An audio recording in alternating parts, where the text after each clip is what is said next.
Genesis 19. That evening, the two angels came to the entrance of the city of Sodom. Lot was sitting there, and when he saw them, he stood up to meet them. Then he welcomed them and bowed with his face to the ground. "My lords," he said, "come to my home to wash your feet and be my guests for the night. You may then get up early in the morning and be on your way again." "Oh no," they replied. "We'll just spend the night out here in the city square." But Lot insisted, so at last they went home with him. Lot prepared a feast for them, complete with fresh bread made without yeast, and they ate. But before they retired for the night, all the men of Sodom, young and old, came from all over the city and surrounded the house. They shouted to Lot, "Where are the men who came to spend the night with you? Bring them out so we can lay with them." So Lot stepped outside to talk to them, shutting the door behind him. "Please, my brothers," he begged, "don't do such a wicked thing. Look, I have 2 virgin daughters. Let me bring them out to you, and you can do with them as you wish. But please, leave these men alone, for they are my guests and are under my protection." "Stand back," they shouted. "This fellow came to town as an outsider, and now he's acting like our judge. We'll treat you far worse than those other men." And they lunged toward Lot to break down the door.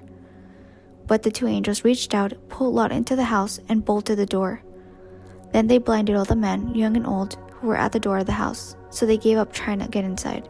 Meanwhile, the angels questioned Lot. "Do you have any other relatives here in the city?" they asked. "Get them out of this place, your sons-in-law, sons, daughters, or anyone else. For we are about to destroy the city completely. The outcry against this place is so great it has reached the Lord, and he has sent us to destroy it." So Lot rushed out to tell his daughter's fiancés, "Quick, get out of the city, the Lord is about to destroy it." But the young men thought he was only joking. At dawn the next morning, the angels became insistent. "Hurry," they said to Lot. "Take your wife and your 2 daughters who are here. Get out right now, or you will be swept away in the destruction of the city." When Lot still hesitated, the angel seized his hand and the hands of his wife and 2 daughters and rushed them to safety outside the city, for the Lord was merciful. When they were safely out of the city, one of the angels ordered, "Run for your lives, and don't look back or stop anywhere in the valley. Escape to the mountains, or you will be swept away." "Oh no, my lord," Lot begged. "You have been so gracious to me and saved my life, and you have shown such great kindness, but I cannot go to the mountains. Disaster would catch up to me there, and I would soon die. See, there's a small village nearby. Please let me go there instead. Don't you see how small it is? Then my life will be saved." "All right," the angel said. "I will grant your request. I will not destroy the little village. But hurry, escape to it, for I can do nothing until you arrive there."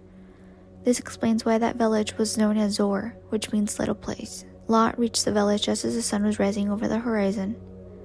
Then the Lord rained down fire and burning sulfur from the sky on Sodom and Gomorrah. He utterly destroyed them, along with other cities and villages of the plain, wiping out all the people and every bit of vegetation. But Lot's wife looked back as she was following behind him, and she turned into a pillar of salt. Abraham got up early that morning and hurried out to the place where he had stood in the Lord's presence. He looked out across the plain towards Sodom and Gomorrah and watched as the columns of smoke rose from the cities like smoke from a furnace. But God had listened to Abraham's request and kept Lot safe, removing him from the disaster that engulfed the cities on the plain. Afterward, Lot left Zor because he was afraid of the people there, and he went to live in a cave in the mountains with his 2 daughters. One day the older daughter said to her sister, "There are no men left anywhere in this entire area, so we can't get married like everyone else, and our father will soon be too old to have children. Come, let's get him drunk with wine, and then we can lie with him. That way we will preserve our family line through our father." So that night they got him drunk with wine, and the older daughter went in and laid with her father.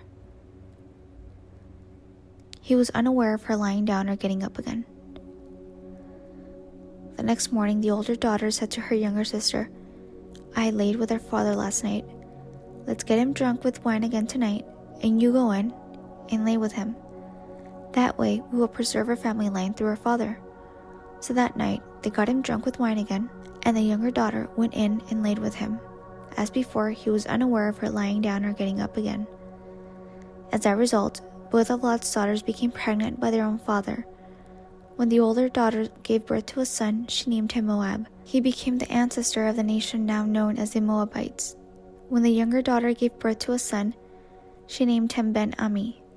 He became the ancestor of the nation now known as the Ammonites.